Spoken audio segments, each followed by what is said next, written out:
मुझे बचपन से ही अल्लाह के घर को देखने का, अल्लाह के घर की ज़ियारत करने का बहुत ज़्यादा शौक था। मैंने अपने अब्बा से भी कई बार कहा कि मैं उम्रा करना चाहती हूँ। अब्बा बोले, बेटी मेरे पास तो इतनी इस्तिताअत नहीं, तुम अपने शौहर के घर जाकर अपना ये शौक पूरा कर लेना। मैं सोच भी नहीं सकती थी कि हज और उम्रे पर जाने के बाद मेरी जिंदगी में इतनी बड़ी तब्दीली आ जाएगी। मेरी शादी हुई, मैंने अपने शौहर से भी इसी ख्वाहिश का इजहार किया। मुझे याद है मेरी इस नेक ख्वाहिश और तमन्ना का सुनकर मेरा शौहर बहुत ज्यादा खुश हुआ था। कहने लगे कि ठीक है, मैं तुम्हें लेकर उम्रे पर नहीं बल्कि हज पर जाऊंगा। मेरी शादी रमजान से पहले हुई थी। छोटी ईद के बाद हम हज की तैयारियां करने लगे थे, क्योंकि मेरे शौहर ने बहुत पहले ही इस दरख्वास्त के लिए अप्लाई कर रखा था। मैं अपनी जिंदगी की सबसे बड़ी खुशी देखने जा रही थी। मैं इस कदर खुश थी कि बता नहीं सकती। बड़ी ईद थी। बड़ी ईद से कुछ दिन पहले मेरे शौहर ने मुझे बताया कि हमें हज के लिए कुछ ही दिन में रवाना होगा। मैं बहुत ज्यादा खुश हो गई, लेकिन रात को जब मैं कमरे में आई तो मेरे शौहर के चेहरे पर परेशानी थी। वो पासपोर्ट को देखते हुए मुझसे एक सवाल करने लगे, नगीन मुझसे वादा करो, वहां जाकर तुम मुझसे बेवफाई तो नहीं करोगी ना। शौहर की बात सुनकर मैं हैरान हो गई। आलिम, आपको हो क्या है? आपको क्या लगता है कि आपकी नगीन कभी आपसे बेवफाई करेगी? ऐसा सोचे कभी मत। मियाँ बीवी में हजार झगड़े और इख्तिलाफात हो जाएं, लेकिन वो आखिर में हमेशा एक साथ होते हैं। जिंदगी में कभी भी आपको ऐसा ख्याल आए तो आप मेरी आंखों में देख लीजिएगा। अच्छा बस बस, अब ज्यादा फिल्मी बातें न करो। मेरे शौहर की इस बात ने मुझे परेशान कर दिया था। पता नहीं क्यों हज पर जाने से पहले उन्हें ऐसा ख्याल भी आया। हालांकि तो लोग हज पर जाने से पहले किसी को याद नहीं करते, और मैंने यही सुना है कि हज और उम्रे पर जाने से इंसान के दिल में मौजूद सभी खदशे खत्म हो जाते हैं और इंसान पहले की तरह तरोताजा हो जाता है। हज पर जाने से पहले मेरे शौहर की फुप्पो ने हमसे कहा कि तुम लोग मेरी घर दावत पर आ जाओ, मुझे तुमसे एक बात करनी है। पता नहीं क्यों फुप्पो ये बात मुझसे ऐसे कर रही थी जैसे कि मुझसे कुछ छुपा रही हूँ, लेकिन कुछ बताना भी चाहती हूँ। जब मैं फुप्पो के घर गई, खाना खाने के बाद मुझसे कहने लगी कि बेटी ऊपर छत पर आना, मुझे तुमसे एक जरूरी बात करनी है। मैं फुप्पो के पीछे पीछे छत पर गई तो कहने लगी, बेटी जिंदगी में बड़ी बड़ी मुसीबतें और आफात आ जाती हैं, लेकिन तुम हज पर जा रही हो तो अपने शौहर के लिए दुआ करना, और हाँ, अपने शौहर को छोड़ने का सोचना भी मत, चाहे कुछ भी हो जाए। अब मैं फूफो की बात सुनकर बहुत ज्यादा शक में पड़ गई थी कि आखिर इन्होंने ऐसी बात क्यों की है। अगर ऐसी कोई बात ना होती तो मेरा शौहर और मेरी फूफो एक ही बात क्यों करते। मेरे दिल में हजारों अंदेशे थे और खौफ अलग थे। मेरा जी चाहता था कि मैं जाकर ये सारी बातें अपने अब्बा को बताऊं, लेकिन मैं खामोश रही। मैंने कहा, जब मैं इतने पाक घर की जियारत के लिए जा रही हूँ तो वहां मेरे साथ कैसे कुछ बुरा हो सकता है। जिंदगी आगे बढ़ती रही। एक हफ्ते के अंदर अंदर हम मक्का मुकरमा के लिए रवाना हो गए। मेरा दिल जोर जोर से धड़क रहा था, वहां जाकर मैं हज भी कर पाऊंगी या नहीं। मेरे जहन में बार बार ये सोच आ रही थी। पता नहीं क्यों एक बार तो मुझे ऐसा ख्वाब भी आया था कि जैसे मैं खाना काबा तक जाते जाते खींच ली जाती हूँ और मेरा हज मुकम्मल नहीं हो पाता। मैं अल्लाह से लाख दुआएं कर रही थी कि अल्लाह ऐसा मौका न आए कि मेरी मुराद पूरी हुए बगैर मुझे वहां से वापस आना पड़े। पर किसने सोचा था कि मैंने अपने शौहर से कहा था कि हम दोनों रात गए तक इबादत किया करेंगे, इसलिए आप मक्का से करीब तरीन होटल लीजिएगा जहां से खाना काबा पास हो और हमें वहां ठहरने में कोई दिक्कत ना हो। मेरे शौहर ने कहा कि तुम्हें फिक्र करने की जरूरत ही नहीं, हमारा होटल हरम से सिर्फ 500 मीटर की दूरी पर है। हम वहां जा ही इबादत करने रहे हैं, हमारी इबादत में कोई खलल नहीं होगा, तुम किसी चीज की फिक्र न करना। मैं अपने शौहर की बातें सुनती तो मेरा दिल बहुत जोर जोर से धड़कता। एक अजीब सा अंदेशा था जो मेरे जहन पर सवार था। फिर वही हुआ जिसका डर था। हज से 2 दिन पहले की बात है, जब मैं इबादत करने की खातिर नफल पढ़ने रात को अपने कमरे से निकली। मेरे पास अपना बैग भी था जिसमें मैंने पासपोर्ट, पानी की बोतल और छोटी मोटी चीजें रखी हुई थीं। मुझसे गलती हुई कि मैं अपना पासपोर्ट वाला बैग लेकर बाहर आ गई। मुझे ऐसा नहीं करना चाहिए था। उधर जैसे ही मैंने बाहर कदम रखा, मैंने एक औरत को पाया जो दीदे फाड़ फाड़ कर इधर उधर देख रही थी। औरत की नजर जैसे ही मुझ पर पड़ी, वो मेरे करीब आई और कहने लगी, बेटी तुम कहाँ जा रही हो? मैं उसे देखकर हैरान रह गई। उसकी शक्ल सूरत देखी भाली लग रही थी, लेकिन याद नहीं आता था कि मैंने उसे कहाँ देखा है। खैर, मैं उससे बातों में मसरूफ हो गई। मैंने कहा कि मैं इबादत करने जा रही हूँ। कहने लगी, अभी तो हरम में सफाई हो रही है, लगता है कि तुम्हें बहुत ज्यादा भूख भी लगी है। क्या तुम्हारे होटल में खाने पीने का बंदोबस्त है? मैंने कहा, मुझे अभी तक याद नहीं, हमने जो भी खाया बाहर से खाया। औरत ने कहा कि तुम मुझे अपना पासपोर्ट दिखाओ और बाकी कागजात भी, मुझे पता चल जाएगा कि तुम्हारे होटल में खाने पीने की सहूलत है या नहीं। मैंने पहले तो इनकार कर दिया, लेकिन फिर वो औरत इसरार करने लगी, बोली कि मुझे तुम्हारा पासपोर्ट तो देखना ही पड़ेगा। खैर, मैंने उस औरत को अपना पासपोर्ट अपने हाथ में ही दिखाया तो वो हंसकर बोली, अरे पासपोर्ट से होटल का थोड़ी ना पता चलता है, मेरा मतलब था कि तुम मुझे पासपोर्ट और दीगर कागजात दिखाओ। मैं उस औरत की बात पर बहुत ज्यादा हैरान हुई। फिर उसने कहा, चलो अगर तुम्हारा दिल नहीं करता तो तुम मत दिखाओ। वो पासपोर्ट को देखकर सख्त हैरत में मुब्तला हो चुकी थी। मुझसे पूछने लगी कि क्या तुम शादीशुदा हो? मैंने कहा, जी हाँ, मेरी शादी तकरीबन 5-6 महीने पहले हुई है। मेरी बात सुनकर वो हैरत से मुझे देखने लगी, जैसे उसने पहली बार किसी शादीशुदा औरत से बात की हो और शादी करना कोई जुर्म हो। अच्छा, तुम्हें भूख लगी होगी, चलो मैं तुम्हें अपने घर लेकर चलती हूँ। मेरा शौहर यहाँ पर बहुत बड़ा कारोबार करता है, उसके पास दुनिया की हर सहूलत मौजूद है। तुम मेरे घर चलोगी तो तुम्हें किसी महल महल जैसा मंजर देखने को मिलेगा। औरत की बातों से मुझे उसमें बहुत ज्यादा दिलचस्पी मालूम होने लगी। फिर बोली, तुम्हें पता है यहाँ पर चोरी चकारी और जराइम का तो अंदेशा ही पैदा नहीं होता। ये पाक शहर है, यहाँ पाक लोग रहते हैं। अगर कोई नापाक आ भी जाए तो पकड़ा जाता है। उसकी बातें बड़ी सख्त और कड़वी थीं। मैं उसको समझ नहीं पा रही थी, लेकिन फिर भी मैंने सोचा कि इस मुल्क में तो किसी बुराई का तस्वर ही पैदा नहीं होता। सो मैं उसके साथ चली गई। मुझसे कहने लगी कि तुम मेरे घर जाओगी तो तुम्हें दुनिया का होश नहीं रहेगा। उसकी जुबानें बातें थीं, पर मैं उसके साथ चलती गई। चलते चलते वो एक गाड़ी तक पहुंची। लो आ जाओ, मेरी गाड़ी में बैठो। गाड़ी को चलाने वाला एक बड़ा सा आदमी था जो काले रंग का था।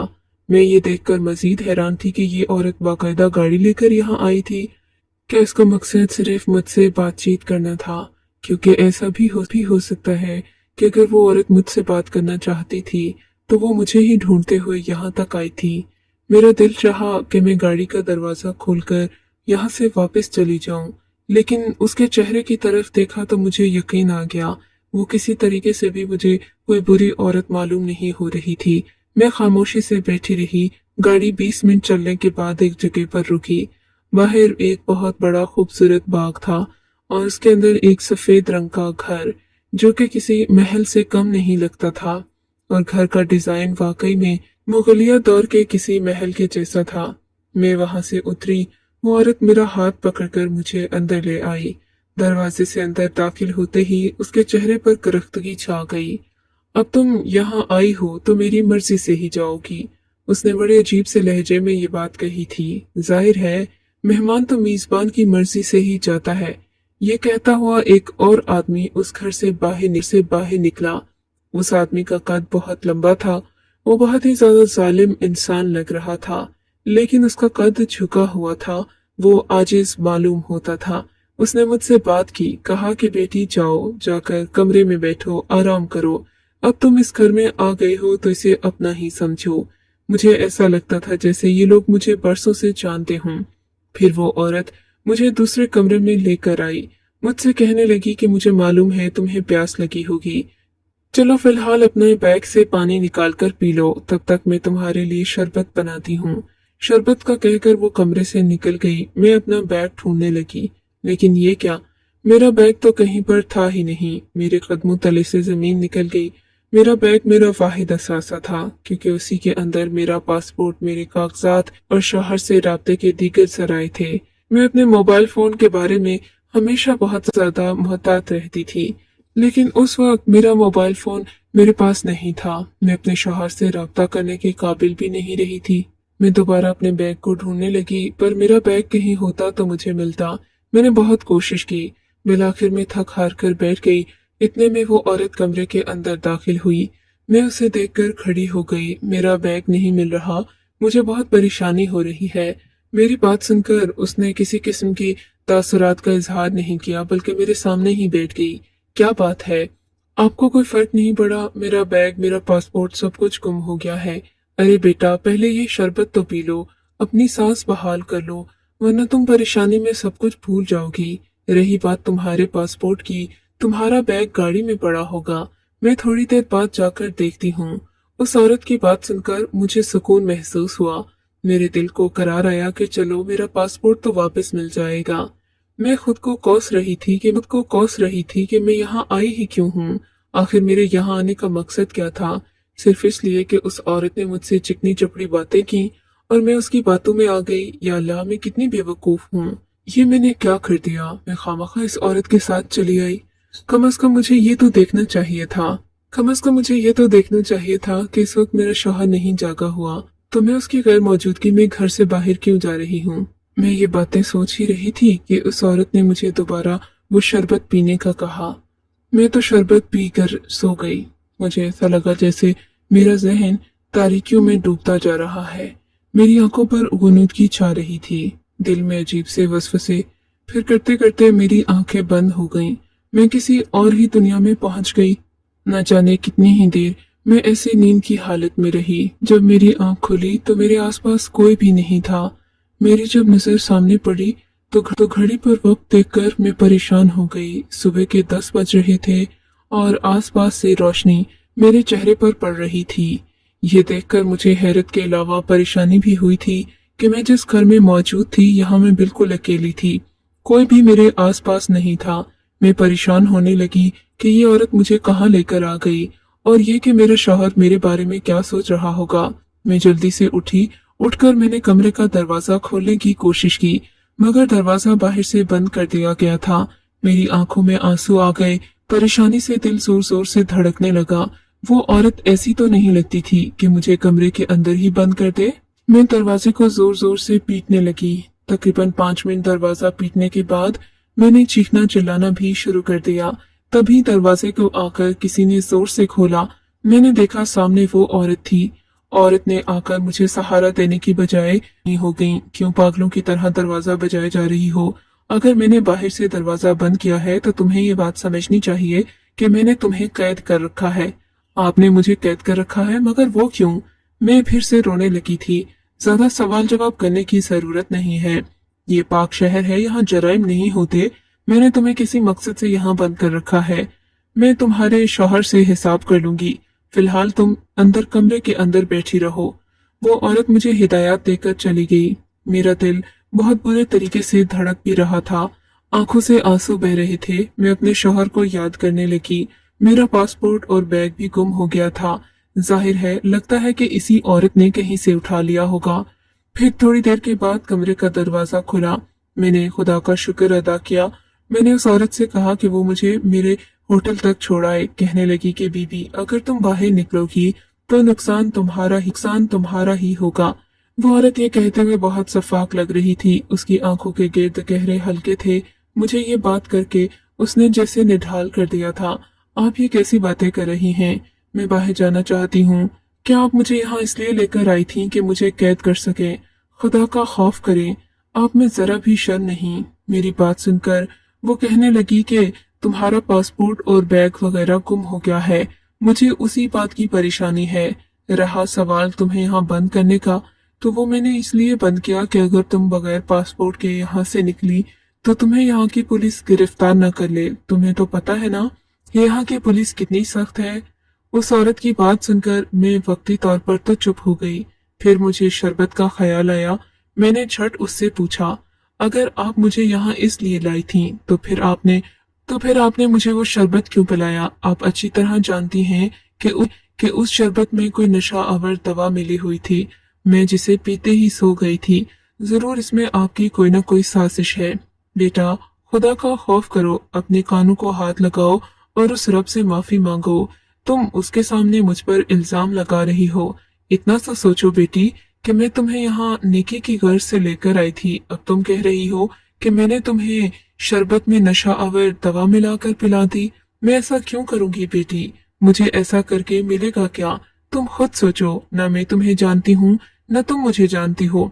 फिर ऐसा करके मुझे कौन सी नस्लों का सवाब मिलेगा या कारून का खजाना हाथ आ जाएगा? ये बात तो मैंने नोट ही नहीं की थी कि वो औरत रवानी से उर्दू बोल रही थी। मैं उसे देखकर मजीद हैरान थी। आपको उर्दू आती है, ये तो मैंने सोचा ही नहीं। मैं तो सोच रही थी कि आप एक अरबी खातून हैं, पर ये भूल गई कि आप तो उर्दू बोल रही हैं। आप एक अरबी खातून हैं, पर ये भूल गई कि आप तो उर्दू बोल रही हैं। आप यकीनन मेरे ही मुल्क की होंगी। अगर आप मेरे मुल्क की हैं तो फिर मुझे जानती भी होंगी। मेरी बात सुनकर वो औरत गुस्से से उठ खड़ी हुई। तुझे मेरी बात पर यकीन नहीं आता? डायन, तू भी अपनी माँ जैसी निकली। आपको मेरी माँ का पता है? मैंने उसे मासूमाना अंदाज में पूछा तो वो बोली, नहीं, मुझे तेरी माँ के बारे में कुछ इल्म नहीं, लेकिन तेरी शक्ल देखकर लग रहा है कि तू उसे तंग करती होगी। अरे, मैंने तुझे यहाँ पर पनाह दी और तू मुझे ही बातें सुनाई जा रही है। अब चुप करके बैठ, वरना मैं तुझे इसी कमरे में बंद कर दूंगी और खाने को भी कुछ नहीं दूंगी। जब तक मेरा हिसाब पूरा नहीं हुआ तब तक तू यहाँ से नहीं हिलेगी। उस औरत की बात सुनकर मैं थर थर कांपने लगी। सोचा नहीं था कि मुझे मेरे शौहर की वजह से इतनी ज्यादा जिल्लत का सामना करना पड़ सकता है। वो मेरे शौहर कर बैठ गई। मैंने देखा दूसरे कमरे से भी बहस की आवाजें आ रही थीं। वो औरत मेरे कमरे से जा चुकी थी, लेकिन मैंने देखा कि इस बार उसने कमरे के दरवाजे को खुला छोड़ दिया था। जिस कमरे से बहस और ऊंची आवाजों की आवाज आ रही थी, मैं भी उसकी तरफ धीरे धीरे चलने लगी। जैसे ही मैं कमरे के दरवाजे के बाहर पहुंची तो सामने का मंजर देखकर मेरे तो कदमों तले से जमीन निकल गई। मैंने देखा वहां मेरा शौहर खड़ा था, उस आदमी से ऊंची आवाज में बहस कर रहा था और साथ ही उस औरत को भी कुछ समझाने की कोशिश कर रहा था, लेकिन मुझे कोई भी बात सही से समझ नहीं आ रही थी। इससे पहले कि मैं मजीद आगे बढ़ती, किसी ने मेरे मुंह पर हाथ रखा। मैं पीछे पलटी तो एक जवान औरत थी जो कि कद में मुझसे काफी लंबी थी और वो मुझे आगे जाने से रोक रही थी। उसने मुझे ऐसे देखा जैसे मुझे खा जाएगी। उसे देखकर सहम गई थी। कौन हो तुम? क्यों मुझे रोक रही हो? मैंने उससे पूछा तो बोली, मैं कौन हूँ ये तो तुम्हारे शौहर को पता है, लेकिन तुम कौन हो ये मैं अच्छी तरह से जानती हूँ। लेकिन तुम किसी बात को नहीं जानती, तुम तो बस झूठ में जिंदगी गुजार रही हो। अभी जब तुम्हें हकीकत पता चलेगी तो तुम अपना सर नोच लोगी, लेकिन उस आदमी के साथ दोबारा नहीं रहोगी जिसे तुम अपना शौहर कहती हो। बकवास बंद करो, मेरे शौहर के बारे में एक लफ्ज भी मत बोलना। तुम्हारा शौहर, वो सिर्फ तुम्हारा ही शौहर नहीं, किसी और का भी शौहर है। उस लड़की की बात सुनकर मेरे कदमों तले से जमीन निकल गई। किसी और का शौहर? तुम कहना क्या चाहती हो? हमारी शादी कुछ महीने पहले ही हुई है। ऐसा बुरा वक्त नहीं आया मुझ पर कि मेरा शौहर दूसरी शादी करे और मुझे पता भी ना हो। दूसरी शादी उसने नहीं की, वो तो तुमने की है उससे। उसकी पहली बीवी कोई और है। कोई और है तो ख्वाबों में होगी। मैंने तो आज तक अपने शौहर की दूसरी शादी का नाम नहीं सुना। अरे तुम क्यों सुनोगी? तुम उसकी बीवी हो, वो तुम्हें ऐसी बातें हर किस नहीं बताएगा, इसलिए अपने जहन पर फालतू का जोर मत डालो। मैंने जो तुम्हें कहा है वही करो, वरना अच्छा नहीं होगा। हो सकता है कि पासपोर्ट न होने की वजह से यहाँ की पुलिस तुम्हें गिरफ्तार कर ले, फिर तुम क्या करोगी? हम खुद जाकर तुम्हारी रिपोर्ट लिखवाएंगे। सो चुपचाप यहाँ पर बैठी रहो। मैंने उस औरत की बात सुनी तो मेरा दिल थर थर कांपने लगा। अगर मैं यहाँ की जेल में चली गई तो 30 साल तक बाहर नहीं आ पाऊंगी। मेरे जहन में डरावने डरावने ख्यालात आने लगे, लेकिन मैंने सोच लिया था कि मैं अपने शौहर को ऐसे जाने नहीं दूंगी। यकीनन वो यहाँ इन लोगों से बहस इसीलिए कर रहा होगा क्योंकि इनके दरमियान कोई बातचीत चल रही है और वो बातचीत यकीनन मेरे बारे में है। मैंने आगे बढ़कर कमरे का दरवाजा खोला और जोर से चिल्लाकर अपने शौहर को पुकारा। मेरे शौहर ने जब मुझे देखा तो उसकी आंखों में चमक आ गई। मुझे देखकर वो मेरी तरफ बढ़ने लगा। नगीन, तुम कहाँ चली गई थी? मैंने तुम्हें कहा भी था कि मेरे बताए बगैर होटल से बाहर न निकलना। ये औरत तुम्हें ढूंढती ढूंढती वहां आ गई। इसने तो हमारे खानदान में ही अपने मुखबर भी रखे हुए थे। इसे सब पता था कि हम लोग किस जगह पर ठहरे हैं और हम यहाँ कैसे रहेंगे। ये तुम्हें फंसाकर यहाँ ले भी आई और तुम इसके साथ चली आई। आप मुझे पहले ये बताएं कि ये दूसरी बीवी वाला चक्कर क्या है? खुदा के लिए नगीन, यहाँ पर ये बात मत छेड़ो, ये लोग ऐसा ही चाहते हैं कि हम लड़ना शुरू हो जाएं। मैं तुम्हें घर चलकर सब कुछ बताऊंगा। अगर तुमने यहाँ लड़ाई की तो इसका कोई फायदा नहीं होगा, बल्कि हमारी जिंदगी में और ज्यादा जहर घोल दिया जाएगा। इन्होंने तुम्हारा पासपोर्ट भी इसीलिए छुपाया है ताकि तुम दोबारा जा न सको और तुम्हें यहाँ की पुलिस गिरफ्तार कर ले। लेकिन मैं इतना भी बच्चा नहीं, मैंने पाकिस्तानी एम्बेसी से तुम्हारे पासपोर्ट की कॉपी मंगवा ली है। वो रास्ते में ही है। तुम पुलिस से मत डरो, मेरे साथ चलो, मैं तुम्हें सारी बात बताऊंगा। और हाँ नायला, मैं किसी सूरत भी तुम्हें तलाक नहीं दूंगा। अगर तुम ये सोच रही हो कि तलाक लेकर तुम मुझसे वो सारे पैसे भी ले लोगी, तो ऐसा कभी नहीं होगा। जो तुम्हें हक मेहर की सूरत में मिलना थे, वो अब तुम्हें सारी जिंदगी नहीं मिलेंगे। तुम यहीं पर रहो, जियो मरो, मुझे इससे कोई गर्ज नहीं। दोबारा ऐसी ओछी हरकत की तो मुझसे बुरा कोई नहीं होगा। मेरी बीवी बहुत मासूम है, इसे तुम जैसी चालबाज औरतों की चालों का नहीं पता। लेकिन अब मैं इसे सारी हकीकत बता दूंगा कि कैसे तुमने मुझे अपने जाल में फांसा और फिर मुझसे हक महर के तौर पर भारी रकम लिखवा कर तुम यहाँ आ गई। तुमने मुझसे तलाक भी इसीलिए मांगी कि मैं तुम्हें तलाक दे दूं और फिर तुम्हें हक महर की सारी रकम मिल जाए। यही सब कुछ कर करके तो तुमने ये सारा घर बनाया है, और अब तुमने अपनी माँ को मेरे पीछे लगा दिया कि वो मुझसे तुम्हारा बदला ले। शर्म करो, तुम जैसी मेरे बाप के बहकावे में आ गया था। मैंने तुमसे शादी करके बहुत बड़ी गलती की थी, पर अब मैं सारी जिंदगी तुम्हारी तरफ देखकर थूकूंगा भी नहीं। अपनी बीवी से मोहब्बत करता हूँ बहुत। खड़े खड़े मुझे सारी हकीकत मालूम हो गई थी कि मेरे साथ ये सब कुछ क्यों हुआ, लेकिन अब गुस्सा मुझे अपने शौहर पर है, जिसने मुझे इस हकीकत से बेखबर रखा और तलाक देने से पहले ही मुझसे शादी कर ली। मेरे अब्बा को यही कहा कि मैं गवारा हूँ, मेरी पहले कभी शादी नहीं हुई। हमने हज तो कर लिया, पर मेरे दिल में एक रोग रह गया। आपके ख्याल में क्या गलती मेरी है, या मेरे शौहर को ऐसा नहीं करना चाहिए था? और क्या मैं अपने शौहर को माफ कर दूं, या ये बात अपने अम्मा अब्बा को बता दूं? आपकी राय का मुझे इंतजार रहेगा।